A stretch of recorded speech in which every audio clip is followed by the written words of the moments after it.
My name is Jennifer DeMarco. I'm a novelist, musician, filmmaker, and designer of core mechanics for tabletop games.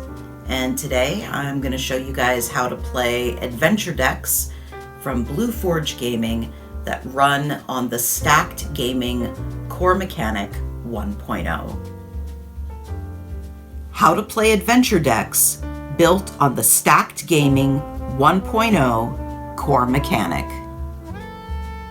I've been designing the core gaming mechanics for games since 1989. Over the past 35 plus years, I've been honored to have both my grown son and my grown daughter actually illustrate decks that I designed the core mechanic for. And I actually met my wife of 15 years when she participated in and won a regional tournament for my game Mardi Gras 3000. Art, storytelling, gaming, those are at the heart of our family. Stacked Gaming is a patented core mechanic where cards or other gaming pieces have passes and blocks that regulate the distribution of benefits in a game.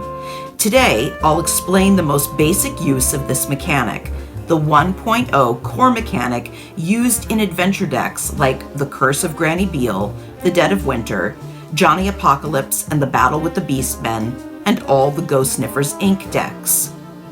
Some adventure decks like Space Marines, Lost Bones, or the Stolen Claymore, they actually run on the Stacked Gaming 1.5 system. Even though they're also adventure decks, they have a slightly more complicated core mechanic. You can find how to play videos for those games at www.blueforgegaming.com. But this video, like I said, is going to focus on adventure decks that run on the Stacked Gaming 1.0 core mechanic. And the first thing we're going to do is familiarize ourselves with the types of cards. These are character cards.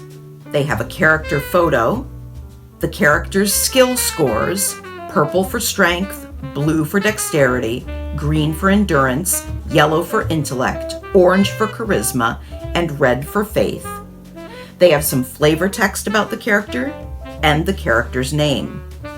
Characters' scores differ, so look carefully when you're deciding what character to play.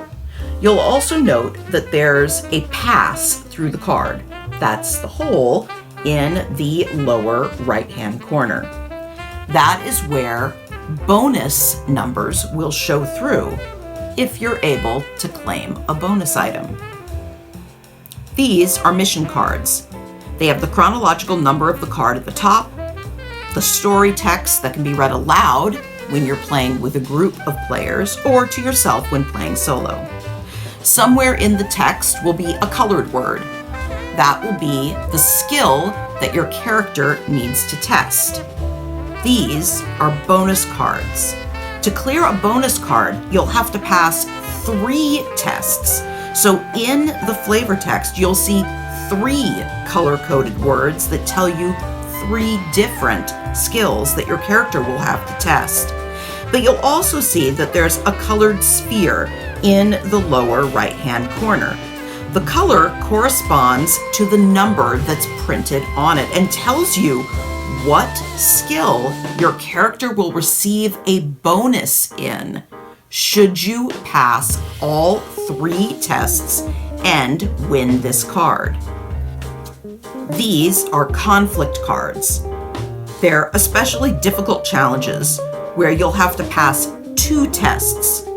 In the flavor text on the card, you'll see 2 words that are color-coded that tell you which 2 skills your character has to test. You'll have to pass both of these tests successfully in order to progress through the game. The first thing you're going to do is unpack your deck. You'll have an autographed card that will be autographed by the game's author. This deck is fresh off the presses, so it hasn't even been signed yet. You'll have your D20. You'll have 4 cards that are written instructions how to play the game, so that you can have those to refer to if you don't want to keep referring to this video. Then you'll have your character cards. You will have 4 pre-made character cards that are ready to play, and 1 character card that is relatively blank with instructions how to make your own character. For this video, I am going to be playing by myself. You can play any Adventure Deck 1.0 by yourself or with up to 5 players. Each player just needs to have at least 1 character. So to play with 5 players, you would have to, of course, complete your blank character card as well as play all 4 of these. But you don't have to. I think I am going to play, for this video, Starbuck, Deb, and Super. And I'm going to put the other characters aside. So again, any Adventure Deck 1.0, you can play solo or you can play cooperatively with 5 other players. Also in the deck, you're going to find, facing up, a bunch of bonus cards. There's those guys.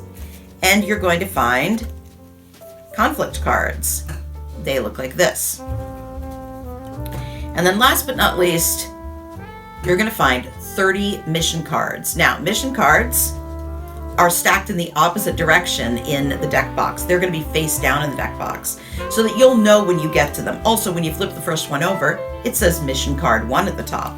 These are stacked face down chronologically. Now, you don't want to read these because they're going to spoil the story for you. But I'll often make sure that there was no error because all of our decks are hand prepped and hand packed. So sometimes I'll just flip through them like this to make sure that, yep, all the cards are in order, with 1 starting on the top, 30 is on the bottom. The first thing I'm going to do is I'm going to take the conflict cards and the bonus cards and I'm going to shuffle them together.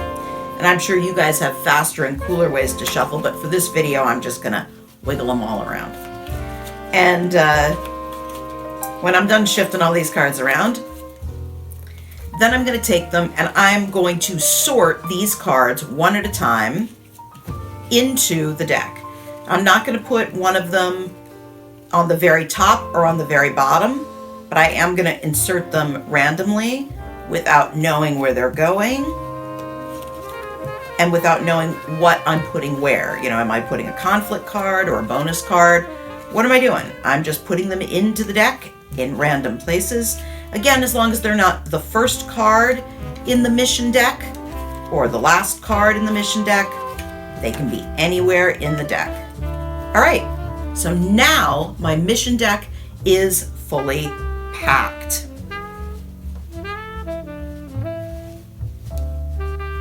So now I'm ready to actually start playing. The only other thing actually I almost forgot that I would need to do is I would need to go get 12 little stones or pennies, dimes, nickels, beads. I need 12 tokens to keep track of health points for each of my characters. Now I know that some players just like to have like a notepad and they have 12 little boxes on the notepad. They check them off one at a time. That's totally fine. Whatever you like to use to represent your health counters is completely up to you. So I would need 12 health tokens for each of my characters, and then before I do anything with my mission deck, I would announce which character is going into play first. So I am going to have Deb come into play first. All right, Deb is in play, so I reach out and I turn over just the very first card in the mission deck. Read the mission text. Near the end of the text, the character will be asked to test a skill. You test a skill by rolling a d20, the supplied 20-sided die. If you roll the specified skill score of your character or less, you have succeeded and cleared the test, and you get to progress in the game. I announced that I was going to face the first card using Deb. Then I turned over the first card in the mission deck. It asked me to test Deb's intellect skill. Deb's intellect score is 11. All right, so I rolled a 9. Since Deb's intellect is 11 and 9 is 11 or less, then that means the test is cleared. I was successful. If I was playing with other players, play would now move to the next player. Since I'm playing by myself, I can now name the character that is going to face the next card. Since Deb was successful, I can select that Deb again faces the next card. But if she had not cleared the test, if she had failed, I would have to switch to another character. If I test a specified skill score and I roll more than the character's specific score, the test has failed and the character loses 1 health token. If a character loses all their health tokens, they're out of the game. And when a character fails a test, play moves to the next player, or play moves to a different character if you're playing solo. To progress to the next card in the mission deck, you have to clear the previous card. So that means you have to be successful at clearing the test or tests that are listed on the card before you turn over the next card. Continue to cycle through the characters or move through the players until the tests have been cleared. Eventually, you'll turn over a bonus card. Bonus cards name 3 skills that a character must clear. And when a character clears all 3 tests, you can take the bonus card and place it face up behind the character card. See how the bonus score shows through the pass in the character card? The bonus score is a 3 on red, so it adds 3 to the character's faith. So for the rest of the game, the character's faith score is now 9 instead of the character's original 6. As you progress through the mission deck, testing various skills and acquiring various bonus cards, you'll also uncover conflict cards. Conflict cards are difficult challenges where the character has to clear 2 tests just to progress in the game. These cards don't reward you with a bonus item. This is just a double challenge in order to keep playing. Keep progressing through the mission deck until you've cleared every single card, every mission card, every conflict, and every bonus, or until all your characters or all the characters being played have depleted all of their health tokens. The objective of an adventure deck is to clear the deck, meaning to go through and be successful at clearing every single card in the deck before all of the characters in play are out of health tokens.